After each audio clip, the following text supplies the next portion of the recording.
With the season at a standstill, us Hoop fans have been forced to relive great moments throughout the season and in history.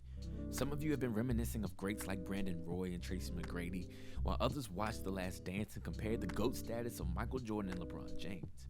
But in the midst of that, two young phenoms in Jalen Green and Isaiah Todd made a decision that could have a lasting effect on the landscape of basketball in America, while many of their friends and contemporaries made commitments to the schools of their choice. What's up, y'all? This is Greg from Modern Hoops Podcast, and in this video, I dive into the trailblazing decision of Jalen Green and Isaiah Todd to forego their college basketball experience and join the G League Select team as professionals. If you haven't yet, hit the subscribe button, and welcome to In and Out.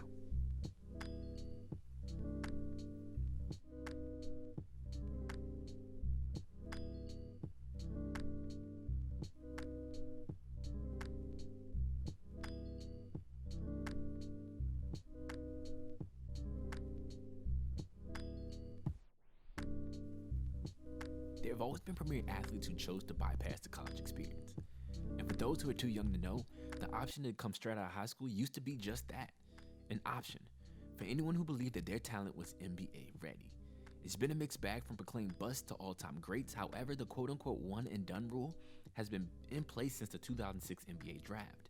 In an article by Kevin O'Connor for The Ringer, he stated how one of the reasons for the rule was to provide an extra year to scout and gain more clarity on the young hoopers, which ultimately I understand. Draft picks are costly, but so are these kids' careers. Imagine if Sebastian Telfair would have gone to Louisville for a year or two instead of coming straight out of high school and being figuratively shoved under the rug. I personally believe his story plays out drastically different from what we witnessed. Yet as of late, we as the hoop culture have contested this one and done rule because of the large risk and small rewards it offers the elite phenoms of the day. A year ago, many of us were in awe of the freakish athleticism Zion Williamson possessed, and at the same time were praying to God that he didn't get hurt while donning the Duke jersey. Not because we love Duke, but because everyone and their mama recognized that this level of raw talent and potential greatness deserved to be seen on the NBA stage. To go further, we have contested the entire system and model the NCAA has functioned under since essentially its conception. The collegiate experience has not evolved with the times. Players are unable to profit from their own likeness in the name of amateurism. Players are unable to receive monetary compensation of any sort in the name of amateurism. Yet the NCAA, schools, coaches, boosters, and brands are profiting immensely off of the risk and talents of these athletes. They are the life source of the machine. So players like LaMelo Ball, R.J. Hampton, Darius Bazley, Anthony Simons all began to make waves by completely removing the NCAA out of the equation. And the first two I named did so by traveling overseas playing in the NBL.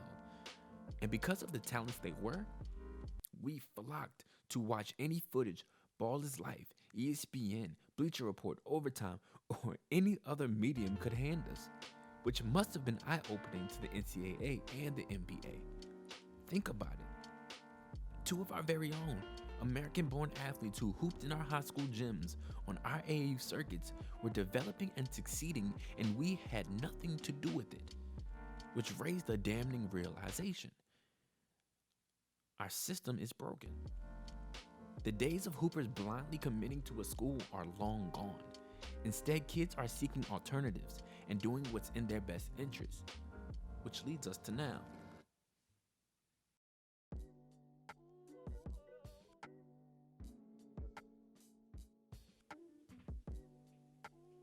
According to Adam Silver, the plan was always to return the NBA entry age to 18.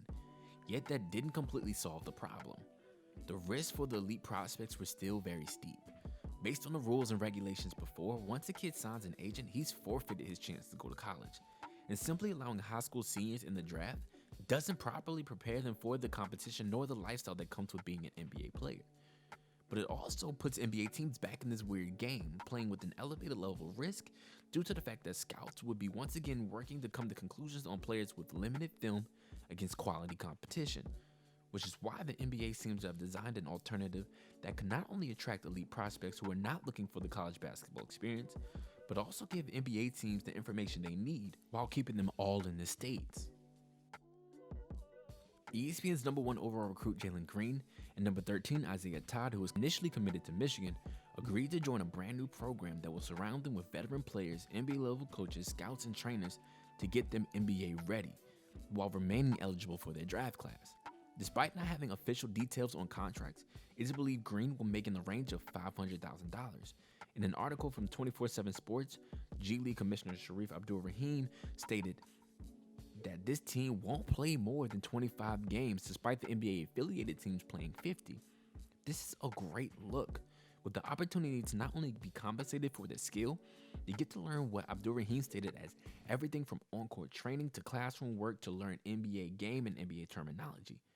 All of this while also securing a full ride scholarship. I personally believe this is a huge step in the right direction for the NBA. Currently, half of the league is made up of former G League players, and we are now seeing players come in and provide more than role player production. Pascal Siakam, Chris Middleton are both all-star caliber max contract players now.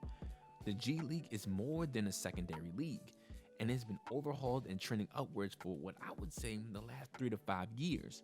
So I think the platform and the timing couldn't be better. So why them? Apparently, the program is only for the elite of the elite high school prospects. The offer is only extended to players that were already believed to be draft worthy, and of those, they only seek out players who are in search of an alternate route. And Jalen Green and Isaiah Todd checks all of those boxes.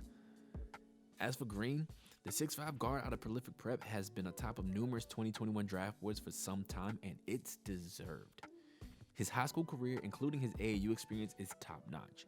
And no matter where you saw him, what everyone agrees with is that the skill is there. I took some time to watch his game more in depth, and I can understand why he's drawn comparisons to Zach LaVine, Penny Hardaway, and a young Kobe all at the same time. At moments, you're watching an athlete make ungodly strides at the rim almost effortlessly. Then there are other moments where you see his vision and ability to make winning basketball decisions.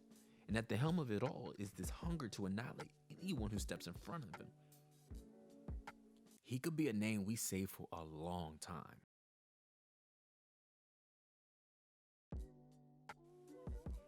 As for Todd, no lie, there's a little bias towards him being that he's from my hometown, Richmond, Virginia. The 6'10" phenom has great touch and has showed that by living in the mid-range area with a smooth and effective jump shot. But despite having the size and ability to stretch the floor, there are mixed views. Some scouts are all in, while others believe his game lacks skill development and consistency. I read one scout stating that he finds his game most comparable to Chris Bosh, while another said Noah Vonleh.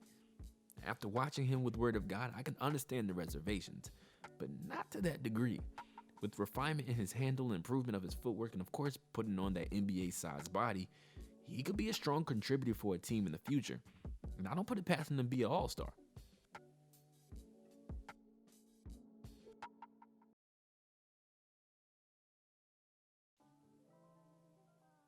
These two are destined for the league. But just because you're destined to get there doesn't mean you're destined to find success. Jalen and Isaiah's stint with the G League select team will give them not only tools to build a foundation on how to answer some of the questions in their game, but also understanding and clarity on what it means to be a professional. And that right there is my big takeaway. For years, we have lamented how other aspiring professionals are prepared and groomed for success. And the limitations to reach that has never been as restricting as what we've seen for major sports athletes like high school and college basketball players. For the record, I'm not completely anti-NCAA. I recognize that there are coaches that look to put these kids in the best position to succeed. But I am a firm believer there should be more ways to prepare. And I'm proud of the NBA. For once, we see a plan that looks to do just that.